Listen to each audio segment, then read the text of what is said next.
2026 ஜூலை மாதத்திலிருந்து நவம்பர் மாதம் வரைக்கும் சனியானவர் மீன ராசியில் வக்ரகதியில் சஞ்சாரம் செய்கிறாங்க. பொதுவாக இந்த வக்ரகிருதி அமைப்பு அப்படிங்கிறது ராசி ரீதியாக நிறைய மாற்றங்களை இது கண்டிப்பாக ஏற்படுத்தும். ஜென்ரலாகவே இந்த வக்ரகதி அமைப்பை பற்றி பெரும்பாலும் பார்த்திங்கன்னா ரொம்ப பெருசாக எதை எடுத்துக்க மாட்டாங்க. ஆனால் சிலர் ரொம்ப ஸ்பெசிஃபிக்காக இதை பார்ப்பாங்க. காரணம் என்னென்னா, அவங்களுடைய சுய ஜாதக அமைப்பிலேயே அது அவங்களுக்கு அப்படி தான் வேலை செய்யும். யாருக்கெல்லாம் சுய ஜாதகத்தில் கிரகங்கள் வக்கரமாக இருக்கோ அந்த கிரகங்கள் கோச்சார ரீதியாகவும் வக்கரம் பெறும் பொழுது அவங்களுக்கு இன்னும் கூடுதலாக வேலை செய்யும். அந்த வக்கர அமைப்பை பற்றி அவங்க ஈஸியாக புரிஞ்சுப்பாங்க. அது அவங்களுக்கு நிதர்சன வாழ்க்கையில் அப்பட்டமாக அப்படியே தெரியும். மற்றவங்களுக்கு தான் அது பெருசாக புரியாது. ஆனால் மற்றவங்களுக்கும் இந்த கோச்சார வக்கர அமைப்பு அப்படிங்கிறது ஒரு சின்ன ஸ்பார்க் லெவலில் ஒரு சில விஷயங்களை செஞ்சுட்டு போயிடும். அந்த கிரகங்களுடைய நல்லது கெட்டதுக்கு தகுந்த மாதிரி. நல்லபடியாக இருந்ததுன்னா நல்லதை செய்யும், கெட்டபடியாக இருந்ததுன்னா அது கெட்டதை கண்டிப்பாக செஞ்சுட்டு போயிடும். சடனாக அன்எக்ஸ்பெக்டடாக அந்த விஷயம் நடந்து முடிஞ்சிடும். நவ கிரகங்களின் அடிப்படையில் சனியானவர் அசுப கிரகம் அப்படின்னு சொல்கிறோம். பட் எப்போவுமே ஜோதிடத்தில் ஒரு கிரகம் நல்லதை மட்டுமே செஞ்சுட்டு இருக்காது, அதே போல் கெட்டதுன்னா கெட்டதை மட்டுமே செஞ்சுட்டு இருக்காது. ஒரு கிரகம் அது இருக்கக்கூடிய இடத்துக்கு தகுந்த மாதிரியும், அது எந்த கிரகங்களோட சேருது அல்லது எந்த கிரகங்களை அது பார்க்குது அப்படிங்கிறதுக்கு தகுந்த மாதிரியும் அந்த சுப பலனும் அசுப பலனும் மாறிக்கிட்டு தான் இருக்கும். அதில் இந்த வக்ர அமைப்பு அப்படிங்கிறதும் அப்படித்தான். நல்லவங்களை கெட்டவங்களாக காட்டும், கெட்டவங்கள நல்லவங்களாக காட்டும். ஸோ இப்போ சனி இங்கே வக்கரமாகிறது பாசிட்டிவாக நெகட்டிவாக அப்படின்னு பார்த்தோம்னா, ஒரு சைடில் அது பாசிட்டிவாக இருக்கும். ஏன்னா சனியினுடைய வீரியம் அப்படிங்கிறது கொஞ்சம் குறையவே செய்யும். இன்னொரு சைடில் அது நெகட்டிவாகவும் வேலை செய்யும். காரணம், இந்த மாத கிரகங்களுடைய பார்வை அப்படிங்கிறது சனி மேலே விழுந்துக்கிட்டே இருக்கும். ஸோ மேற்கொண்டு இனி உங்களுடைய ராசி லக்னத்துக்கு இந்த வக்ர சனி எப்படி இருக்கும் அப்படிங்கிறத பார்க்கலாம். வணக்கம் மகர ராசி என்பர்களே. மகர ராசிக்கு இந்த சனியானது ராசிக்கு 3ஆம் இடத்துல வக்ரகதியில் சஞ்சாரம் செய்துட்டு வருவாங்க. ராசியின் அடிப்படையில் ராசி அதிபதியும் சனியாக தான் இருக்கிறாங்க. ராசிக்கு 2ஆம் இடத்துக்கும் அவர் தான் அதிபதியாக இருக்கிறாங்க. ஸோ மகர ராசியை பொறுத்த வரைக்கும் 2 ஆஸ்பெக்டில் இது வேலை செய்யுது. அதாவது ஒன்று, சனி வக்ரம் அடைகிறது அப்படிங்கிறது ஒரு பக்கமாக செயல்பட்டு இருக்குது. இன்னொரு சைடில் ராசி அதிபதி வக்ரம் அடைகிறாரு அப்படிங்கிற நிலைகளையும் அது செயல்பட்டுக்கிட்டு இருக்குது. ஸோ ஜென்ரலாகவே ராசி அதிபதி வக்ரம் அடைகிறாங்க அப்படிங்கும்பொழுது அந்த காலகட்டங்களில் எந்த ஒரு ராசியாக இருந்தாலும் கொஞ்சம் நிதானமாக செயல்பட வேண்டியது அவசியமாக இருக்கும். ஏன்னா அந்த மாதிரியான காலகட்டங்களில் இந்த பதறிய காரியம் சிதறி போகும் அப்படிங்கிற நிலைக்கு தகுந்த மாதிரி எல்லாமே செயல்பட்டுக்கிட்டே இருக்கும். என்னமோ செய்யணும், ஏதோ அறக்க பறக்க செஞ்சுக்கிட்டு இருக்கிற மாதிரி இருக்கும். ஆனால் கடைசியில் நின்று நிதானமாக யோசிச்சு பார்த்தா ஒன்றுமே இருக்காது. இதுக்காக இவ்வளோ நம்ம சிரமப்பட்டுருந்தோம், இதுக்காக நம்ம இவ்வளோ அலைச்சலாக இருந்துட்டு இருந்தோம் அப்படிங்கிற மாதிரி நம்மளே யோசிச்சுக்கிட்டு இருப்போம். கிட்டத்தட்ட இந்த வக்ர அமைப்பு அப்படிங்கிறது நம்மளை சுத்தல்ல விடுறது அப்படிங்கிற மாதிரி இருக்கும். அதனால் இந்த மகர ராசி மகர லக்னத்தை பொறுத்த வரைக்கும் இந்த சனி வக்ரம் அப்படிங்கிறது எப்போவுமே கொஞ்சம் கவனம் எடுத்து செயல்பட வேண்டிய ஒரு காலகட்டம் அப்படின்னு சொல்லலாம். ஸோ இப்போதைக்கு இந்த வக்ர காலம் அப்படிங்கிறது ராசிக்கு 3ஆம் இடத்துலேருந்து செயல்பட்டுக்கிட்டே இருக்குது. பட் ஒரு நல்ல விஷயம் என்ன அப்படின்னு பார்த்தீங்கன்னா, உங்களுடைய ராசிக்கு சப்தமஸ்தானத்தில் குரு உச்சம் பெற்ற நிலையிலேருந்து உங்களுடைய ராசியும் பார்க்குறாங்க, ராசி அதிபதியும் பார்க்குறாங்க அப்படிங்கிறது தான்.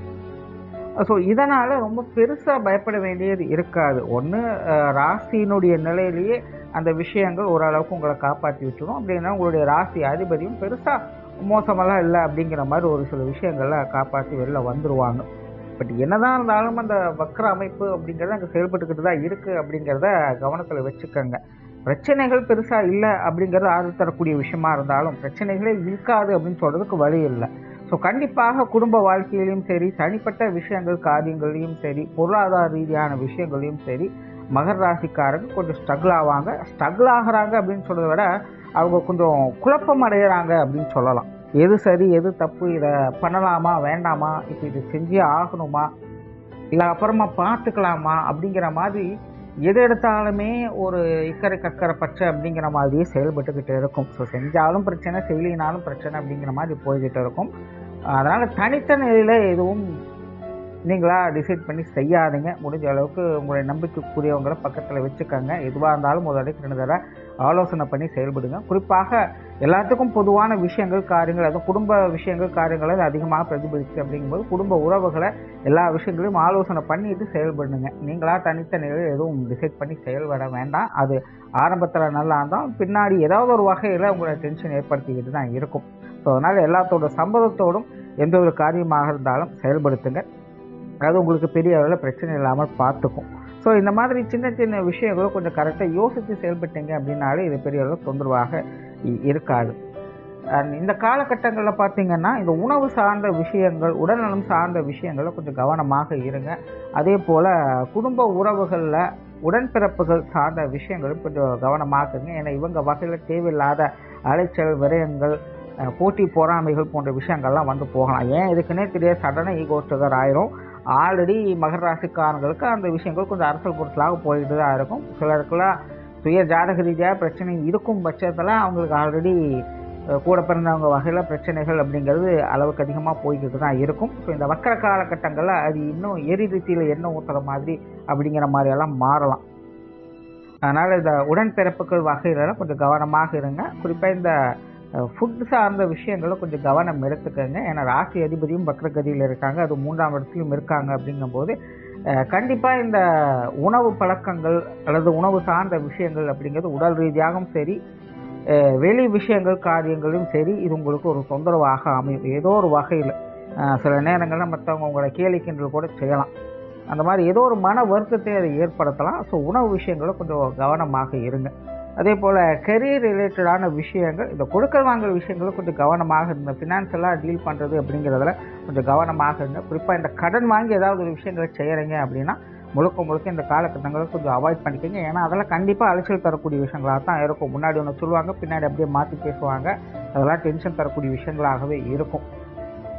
அதே போல் சிலலாம் பார்த்திங்கன்னா வேலை மாற்றம், தொழில் மாற்றம் போன்ற விஷயங்களுக்கெல்லாம் ஐடியா பண்ணக்கூடிய ஒரு காலகட்டமாக இருக்கும். அதையுமே இப்போதைக்கு கொஞ்சம் தள்ளி போட்டுக்கிறது நல்லது. இந்த சனியினுடைய வக்ரம் முடிஞ்சதுக்கப்புறம் நீங்கள் அதை ஃபாலோ பண்ணிக்கலாம். ஏன்னா இந்த வக்ர காலகட்டம் அப்படிங்கிறது சரியான டெசிஷன் எடுக்க முடியாது, அது ஒரு தொந்தரவாகத்தான் இருக்கும். அதனால் கெரியர் ரிலேட்டடாக சில முக்கியமான புதிய முடிவுகளில் கொஞ்சம் நிதானத்தோடு செயல்படுங்க. அதாவது இருக்கிறத விட்டுட்டு பறக்கிறதுக்கு ஆசைப்படுறது அப்படிங்கிற மாதிரியான விஷயங்களை கொஞ்சம் அவாய்ட் பண்ணிக்கோங்க. எதுவாக இருந்தாலும் முழுசாக உங்களுக்கு கன்ஃபார்ம் ஆனதுக்கப்புறம் செயல்படுத்திக்கோங்க. வெளியூர் மற்றும் வெளிநாடு சம்பந்தப்பட்ட விஷயங்கள் மகரத்தை பொறுத்த வரைக்கும் அது பெரிய குறைச்சல் தரக்கூடிய விஷயங்களாக தான் போய்கிட்டு இருக்குது. இந்த வக்கர காலகட்டங்களுமே கொஞ்சம் கவனமாகவே டீல் பண்ணுங்கள். குறிப்பாக இந்த விஷயங்களும் ரொம்பவுமே அலைச்சல் டென்ஷன்கள் அதிகமாகவே இருக்குது. அதனால் மகர ராசிக்காரங்க இது சார்ந்த விஷயங்களும் கொஞ்சம் நிதானமாக செயல்படுறதே நல்லது. சுப விசேஷங்கள், காரியங்கள் வக்கர காலகட்டமாக இருந்தாலும் இந்த காலகட்டங்கள் உங்களுக்கு ஓரளவுக்கு கை கொடுத்து உதவவே செய்யும். குறிப்பாக இந்த குழந்தை பாக்கிய அமைப்புகள் அப்படிங்கிறது மகர ராசிக்காரங்களுக்கு கொஞ்சம் சாதகமாக வேலை செய்து, திருமண அமைப்புகளில் மட்டும் கொஞ்சம் குழப்பங்கள் இருக்கும். செய்யலாமா வேண்டாமா சிலர் தடுமாறிட்டு தான் இருப்பீங்க. அல்லது எதிர்பார்ப்புகள் அப்படிங்கிறது கூடக்கூடிய ஒரு காலகட்டமாக இருக்கும். அன்னைக்கே வந்தது, அதை மிஸ் பண்ணிட்டோம், திரும்ப வந்தால் நல்லா இருக்குமே அப்படிங்கிற மாதிரியான எதிர்பார்ப்புகள் அப்படிங்கிறதெல்லாம் இருக்கும். ஸோ அந்த மாதிரியான விஷயங்கள் கடைசி நேரத்திலேயாவது கை கூடுறதுக்கு வாய்ப்புகள் அப்படிங்கிறது கொடுத்துட்டு போகும். அதனால் இந்த திருமண அமைப்புகளில் மட்டும் கொஞ்சம் பார்த்துக்குங்க, எதையும் மிஸ் பண்ணிடாதீங்க. அப்புறம் பார்த்துக்கலாம் அப்படின்னு விட்டுட்டீங்க அப்படின்னா திரும்பவும் வாய்ப்பு கிடைக்கிறது கஷ்டமாயிடும். ஸோ ஓவராலாக இந்த சனியினுடைய வக்கர காலகட்டம் மகரத்தை பொறுத்த வரைக்கும் ரொம்ப பெரிய அளவில் டிசாஸ்டர் அப்படின்னு சொல்கிறதுக்கு இல்லை. ஆனால் ராசி அதிபதியாகவும் அவர் செயல்பட்டு இருக்கிறதுனால கொஞ்சம் கவனமாக இருங்க. வாழ்க்கையில் பெரும்பாலான விஷயங்கள் ஒரு தெளிவில்லாத மாதிரியே போய்கிட்டு இருக்கும். ஒரு விஷயம் பிரச்சனை முடிஞ்சது அப்படின்னா இன்னொரு விஷயம் திரும்பவும் கண்டினியூ ஆகும். ஆக்சுவலாக அது பிரச்சனைன்னு சொல்கிற அலைச்சல்கள் அப்படின்னு தான் சொல்லணும். இப்போ ஒன்றில் முடிச்சு வைப்பீங்க, இன்னொன்றில் அது கண்டினியூ ஆகிக்கிட்டே இருக்கும். ஸோ இந்த மாதிரியான ரிப்பீட்டடான விஷயங்கள் ஒரு ஃப்ரஸ்ட்ரேஷன் மாதிரி உங்களுக்கு கொண்டுட்டு வரலாம். ஸோ அதனால் கொஞ்சம் ரிலாக்ஸாக எதாக இருந்தாலும் செயல்படுத்திக்கோங்க. நன்றி, வணக்கம், வாழ்க வளமுடன்.